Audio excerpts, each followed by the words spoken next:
క్రమంగా ఇప్పుడు ఐర్లాండ్‌లో మొన్న ఒకటి మాట్లాడుకున్నాం. చిన్న పిల్లలు స్కూల్‌లో భారతీయ విద్యార్థులను కొట్టారు. ఎందుకంటే అక్కడ వాళ్ళ తల్లులు, తండ్రులు ఇట్లా భారతీయులొచ్చి మన దేశంలో బ్రతకడానికని వచ్చేసి ఇక్కడ మన ఉపాధి అవకాశాలు దెబ్బతీస్తున్నారు, మన చదువులు దెబ్బతీస్తున్నారు, మన ఉద్యోగాలు దెబ్బతీస్తున్నారని చెప్పుకొచ్చారనమాట. అందుకని చివరికి అక్కడున్న చిన్న పిల్లలకు కూడా భారతీయుల పట్ల ఒక విద్వేషం పెరిగింది.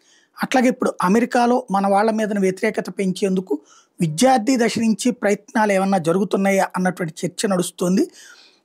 ఏదైతే తాజాగా ఒక పోస్ట్ వైరల్ ఉంది. ఇండియన్ ఎక్స్‌పాట్స్ ఇన్ యూఎస్ఏ అంటూ I never imagined I will have to fact this but today while driving home my 7-year-old daughter said mommy you know what during recess I was calling recess bell అనమాట. అంటే toilet బెల్లులో I was calling Jacob and he said I don't want to talk to INDI.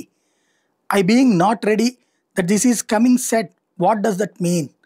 ఇది she said that means you don't want to talk to Indian. Well my daughter is born here in USA if that matters.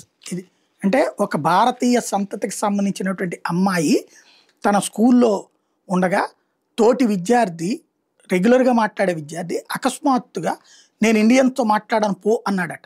అమ్మాయి తన తల్లిదండ్రులు అడిగింది. అమ్మాయి అక్కడే పుట్టింది, వాస్తవంగా అమెరికానే అవుతుంది, కానీ ఇండియన్స్తో మాట్లాడినంటే ఇండియన్ ఆరిజిన్ అయితే మాట్లాడు. అంటే పిల్లల దశలో కూడా మన మీదన విషం నింపే ప్రయత్నం జరుగుతుందా? ఇది చర్చ.